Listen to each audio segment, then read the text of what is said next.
Greetings, one and all, and welcome to the show. I'm going to do a little bit of Gurdjieff today, and I wanted to discuss something that I used to get quite caught up in with myself, as we all do, identifying with what's going on outside of ourselves.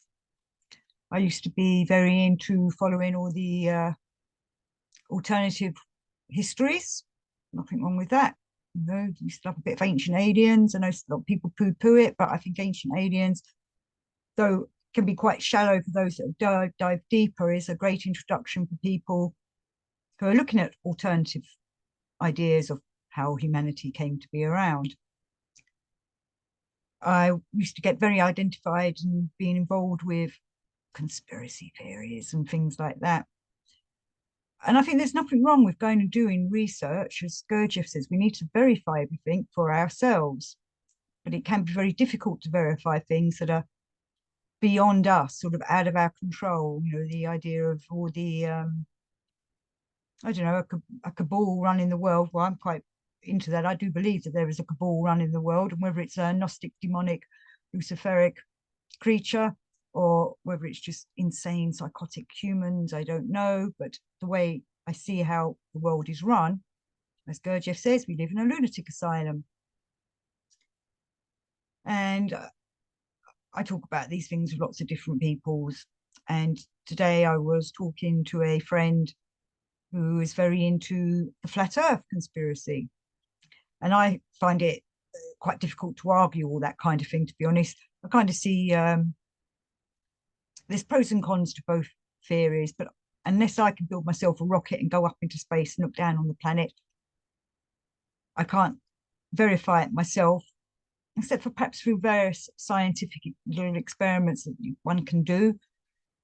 I've been with people going and looked for the curve of the Earth, and there have been times when I've not seen it in places where it should be, where I've had, I've walked beaches where you can see for miles and miles and miles that there should be a curve, and then I've had people say to me, "Oh, that's because the sea's level." There's so many different ideas as to whether the Earth's flat or round. And I remember that I read I think it was in Record of Meetings, Ouspensky says somewhere that the Earth's neither flat nor round. He gave it another shape, which was kind of like an odd shaped ball, not quite an octagon. I can't remember what it was now. I should have had that prepared for when I came. But I used to get very involved in these kinds of debates with people and get very attached to my ideas and views. And that made me, after talking to a friend today, I came home and was looking up some Gurdjieff on identification. And then I found this, which was great, which was in All and Everything. This is All and Everything, page 875. It has already long ago become proper there to the free brain beings to become interested only in what they often see or hear about. And whenever they do become interested in something, this interest of theirs stifles all other being necessities in them. And to me, that was kind of saying, we let these things take us over. Like, let's talk about the sheep of the world. Many of the sheep of the world that I know, or what I call, the Joe Blogs of this world that have no interest in this kind of thing, they get very attached to their movie stars or their pop stars or whatever and follow their lives, and it's all very important to them. Or they get very involved in political business, which probably is a good thing to do, but at the same time, I find politics something I take a step out of. I'm aware of what's going on. I used to go on lots of demonstrations and join lots of groups in my younger days, but I've realized unless I actually become involved in politics myself, there's not a lot I can do. So I also think it's very important that the masses of people that can go against things can be seen and heard. We definitely need freedom of speech, must not let that be taken from us. And then we must remember that mainstream media, especially in the last few years, let's say 2020, didn't really want to show the people that were protesting what was going on.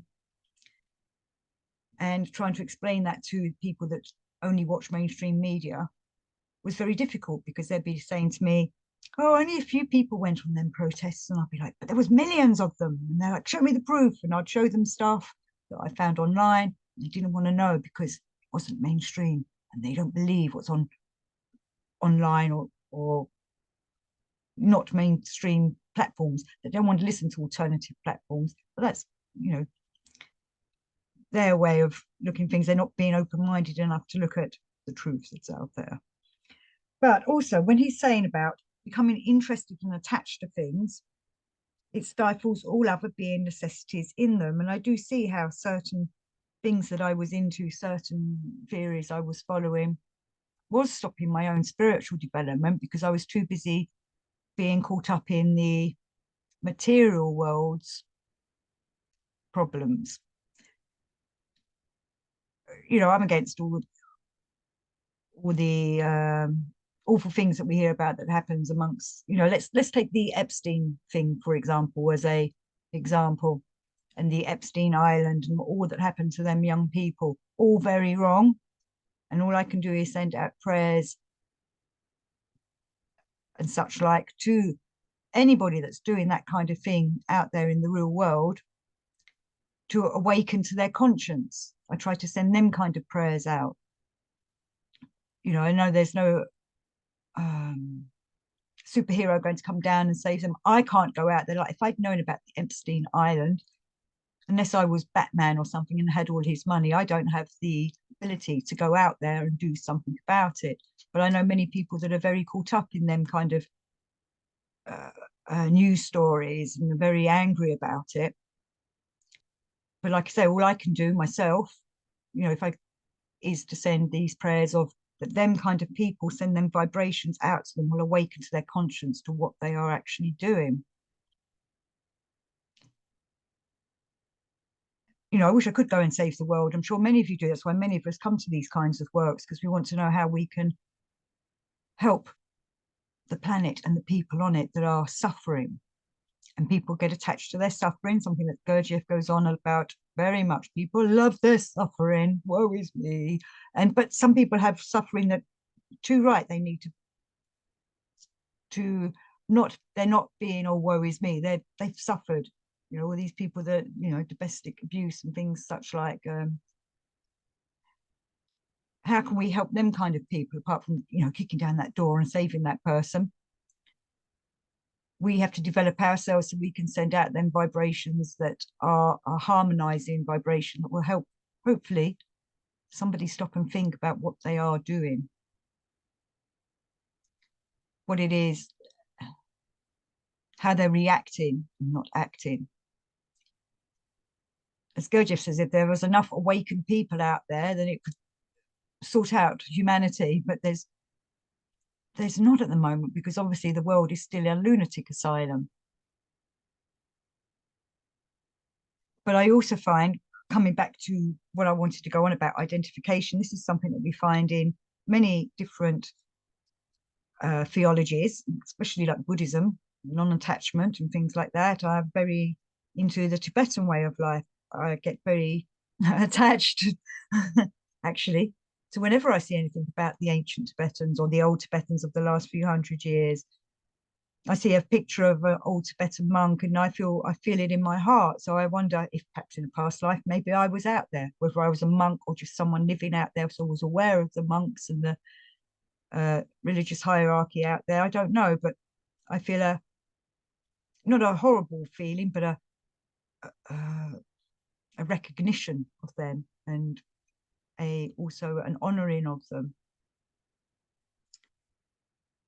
So we're sending out these, by working on ourselves and developing ourselves, that we're becoming more harmonized. We can send out them vibrations to follow on to try and help other people. But when we get caught up in the conspiracy theories and the ideas of alternative ways, sometimes that are a bit wild and a bit out there, but then who knows, maybe the wild and the out there ones are the true ones, as we've been seeing in the last few years.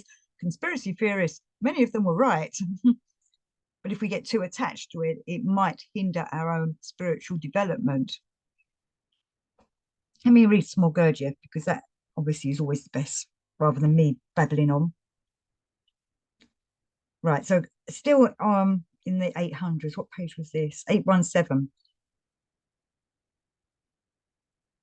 Beginnings according to conscience, impartially to create for his Oskianu every kind of inner and outer factors for the perceiving of corresponding impressions in order to crystallize in his common presence all those data, the totality of which alone can give to the free brain being the power to be Svov Liberunolinian, or the potency not to be identified with and not to be affected by externals through one's inevitably inherent passions. This being impulse engendered in the being with these data can alone help him to acquire the possibility for a free and impartial constatation of all true phenomena appearing in the cosmic results around him. And again, it's all coming back to this being impulse and being impartial. And he's saying here about how we're not to be attached. What's it? Let me read that again. Potency not to be identified with and not to be affected by externals through one's inevitably inherent passions, which happens so much to us. We know that the news, the mainstream news that is put to us, is to affect us and to, like you hear stories of people being killed in a horrible way, horrible villainous people doing horrible heinous crimes on each other. Or recently, a few weeks ago, we had here in England during all the snow, sadly, these children were playing on a frozen lake and fell through and died, which is awful. But again, we can send our prayers out to them people, take masses for them poor little kids, but we can't become attached to it because then that's affecting us. We have to look at it impartially, but at the same time, we're doing something in a good way by working on ourselves and sending out the right vibrations to help them poor children that have gone on to the next life. Obviously, they've passed over in a very scared state, as many people have in the last few years. And this is one of my concerns about people that are dying, that have been dying alone, definitely in 2020 and 2021. No one to bless them, to send them on, no guidance to get them through. There's a lot of scared people that have passed over, a lot of fear factor going through into them astral realms. And one of the things Gurdjieff talks about a lot is doing masses for the dead to help them pass over, to send them blessings and love, make sure the angels come down for them and that their passageways there for them are much, I want to say nicer, but that's such a bland word, an easier passage over to the next realm.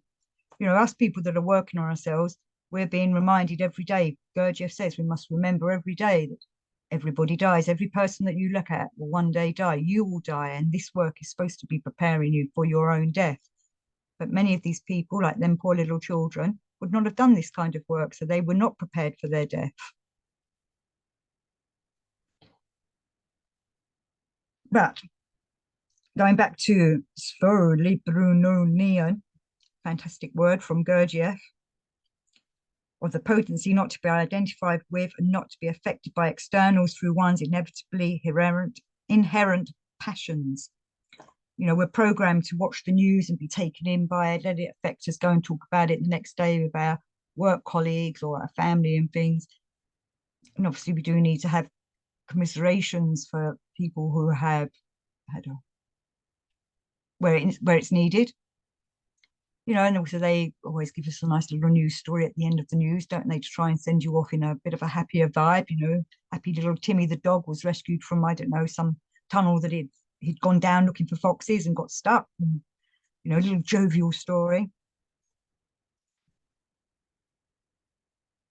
So this program is supposed to be about identification. So but not identification of ourselves, identifying how we're getting identified with facts that are coming towards us, with incidences that are coming towards us, what we're being shown through the programming. And being impartial is a way of taking ourselves out of it, but being aware of it and understanding and seeing the whole picture. And I wanted to go to In Search of the Miraculous of Ouspensky. Let me get that book ready. Where he talks about this on pages, in my books, it's 150 and 151. And he says, So he's talking about identification here, and obviously Gurdjieff's talking to him. His constant identification with what at a given moment has attracted his attention, his thoughts or his desires and his imagination. Identification is so common a quality that for purposes of observation, it is difficult to separate it from everything else. Man is always in a state of identification. Only the object of identification changes. He identifies with a small problem that confronts him, and he completely forgets the great aims with which he began his work. And that's what I was trying to say earlier. We get caught up with things, we get identified with things that take us out of our spiritual work or our soul progress work and brings us back down into the material world and into our lower selves. And then later on in the page, wow, I got it. So Ouspensky's saying, identifying is one of our most terrible foes because it penetrates everywhere and deceives a man at the moment when it seems to him that he is struggling with it. A man naturally becomes more easily identified with the things that interest him most, to which he gives his time, his work, and his attention. In order to free himself from identifying a man, he must be constantly on guard and be merciless with himself. That is, he must not be afraid of seeing all the subtle and hidden forms which identifying takes. Man cannot do anything sensible when he is in a state of identifying. So I'll go back to my friend that I was with today, because he won't mind me saying this. He thinks it's all quite funny. Thinks my shows are quite funny as well. Bless him, he watches them. So he's identified with the fact that this is a flat earth and everything we're told is deceit and lies from people in charge, because they all know it's a flat earth and that we're all on a prison planet. But he's fully identified with that. So he feels that everything's a lie to him. So instead of working on himself, now you're watching, you're not working on your inner work. Though he would say he is, and I know he is, because he's a fantastic little guru in his place. He is spiritually aware. He has a belief in the divine. We just have our little debates about flat earth, round earth, and such things. But then he might just be enjoying having a good old debate with me. But then he's identifying with putting across that theory all the time. You know, we were talking today about we need to talk about other subjects, not just what you think is on with this planet. But I can see how he so strongly believes in that this is all a illusion of what our real planet is, that he's identifying with it, with what Ouspensky's saying here, and so caught up with it that he's not working upon himself. That's for you, you know, you're watching. I mean, I know you're watching. I'm blabbering again now. Anyway, man cannot do anything sensible when he's in a state of identifying. Identifying is the chief obstacle to self-remembering. In order to learn not to identify, man must first of all not be identified with himself, must not call himself I always on all occasions. He must remember that there are two in him, that there is himself, that is I in him, and another with whom he must struggle and whom he must conquer. Well, those of us that are doing the Gurdjieff work know that Gurdjieff says there's many eyes within us, and different eyes are working upon us. I'm going to go back to my friend. Nearly said his name then. You wouldn't like that. Anyway, so when we're doing our flat earth, round earth debate between us, he's identifying with that I that's identifying with me is the I that wants to do the arguing and is identified with the flat earth. But I've seen him in other states, obviously, when we're out with other people, other versions of himself come through. So there's all different eyes within each of us. And sometimes that certain I, let's take my friend's I that's identified with flat earth, becomes very, is the one in charge when we're together. Unless we're with other people, then a different I comes up and so on. So it's being aware of which I is around with you at the time, who you're with, what you're with, whether it's your I that's identified with, let's say, conspiracy theories, and so you're going through all them, that I is going to be pretty full on, wanting to get across all the what he's heard, what you've heard, what I've heard. We want to have a big debate about it. And it's quite fun. I like all that. Let's hear all the wacky theories and discuss all the woo-woo and see what we identify with. But much of the time we can't get the actual truth answers to what it is we're looking at in conspiracy theories, for example, because they're all theories. So we have to make sure when we're doing this that there's the essence I, or an I in control of the steward, is what Gurdjieff talks about, that's watching all these other eyes and brings them all together, but it's keeping an eye on that conspiracy version of our I version of ourselves. It's perhaps going a bit overboard on in their identifying and attaching themselves to, or getting attached to all the theories. Just got to make sure that one's not in charge all the time. Or maybe over time we need to be able to let that one come back and let our real essence come through, that really knows the truth of what's going on, but also trying to be impartial is one of the most important things. And sometimes our other eyes don't want to be impartial because they're so adamant they're right, and they're so sure that what they're feeling, their little spider senses are telling them that what they believe or what they're attaching themselves to is true, even though they can't verify it. We want to believe that our spider senses are telling us the truth. We want to believe that our spider senses are not letting us down. We sense various things. Sometimes you get that little tingle up your back when something seems to be ringing true. Anyway, I'm going off on different things. So many wanted to do about identifying. So a man naturally becomes more easily identified with the things that interest him most, which he gives his time, his work, and his attention. This is also why I like to look at things that maybe I'm not that interested in, though I do find it difficult sometimes. I get bored very easily if it's something I'm not into. But normally I get something out of whatever I read or whatever I'm watching or whatever I'm listening to, or whatever I'm talking to with somebody. Or it's very good for observation of how other people are acting and how I'm reacting. It helps me look at myself.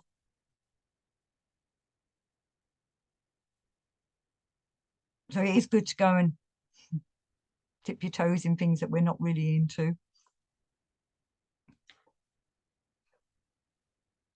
But Ouspensky reminds us that in the state of identification, one does not see and one does not hear. One is shut off from the world around because you're so narrow-minded into what it is that you're following and trying to verify that you're not looking at the whole picture. You're just following one path. And I used to do that myself about things. I was adamant that I was right about certain things. And I was a little bit, but then there'd be many factors that were a part of that. I'm trying to think of an example that would make it better to explain. And my mind's kind of gone blank. I like standing stones, as many of you know, megaliths, and I was putting forward a theory that maybe in the past they weren't put there by humans, giants, or whatever. No being put them standing stones where they were. I said to someone, I think they come up out of the earth. It's the earth pushing them up. Right. And I really wanted to believe that. And in me, it rang true. But when I look at everybody else's theories about it, I know there's a lot more to it. I'd love to be right about that. I'd love it that the earth is actually putting up them standing stones, making them burst through the ground where in them special electromagnetic spots. Anyway, I'm trying to do that as a bit of a silly example, I suppose.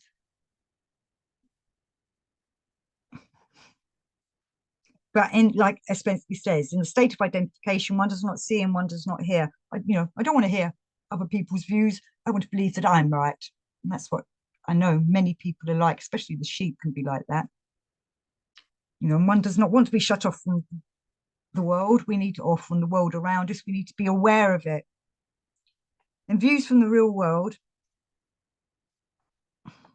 Gurdjieff reminds us, man is possessed by all that surrounds him because he can never look sufficiently objectively on his relationship with his surroundings.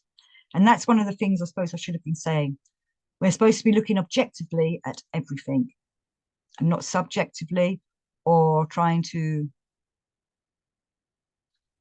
find that woo-woo story that can make everything seem to kind of make sense, even though the world does not make sense.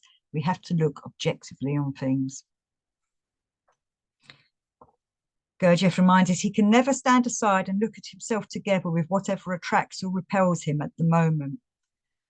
You know, and we do go through things, don't we? We go through ideas that attract us to them, which is why we start going down a certain path, or something really repels us, but it still makes us go down that path because we want to know why it repels us. And also, we have a bit of an obsession with things that repel us, things that make us, you know, that revolt us. You know, people love going to watch scary movies because they like being scared.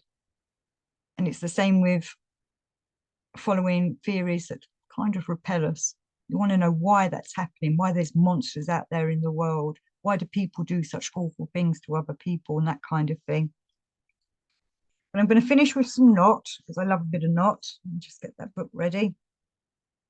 And he reminds us identification occurs when our energy and attention is fixed on one aspect of a thing. It is a one-centered work, a form of hypnosis. It must be distinguished from concentration and attention, which are useful and necessary. You know, we do need to use all our centers when we're looking into things, when we're working on ourselves or the outside world. And concentration and attention is needed when we're doing our inner spiritual work and how we appear when we're out and about in the outer world. We need concentration on how we're performing and attention as to how we're reacting. And you know, we don't want to react, we want to act. We want to be aware of ourselves. So I think I'll leave it there because I feel like I babbled on a bit and went a bit around the houses, but it's what I love doing these shows. I think it's fun, makes me laugh. And it helps me to look at myself. And I try not to get too attached to like making these shows because they, like I say, they help me develop myself. It helps me to understand the Gurdjieff work. And it's good for me that I go and look up all the references that I need for these various subjects because I forget things as well. And I also get distracted by the outside world.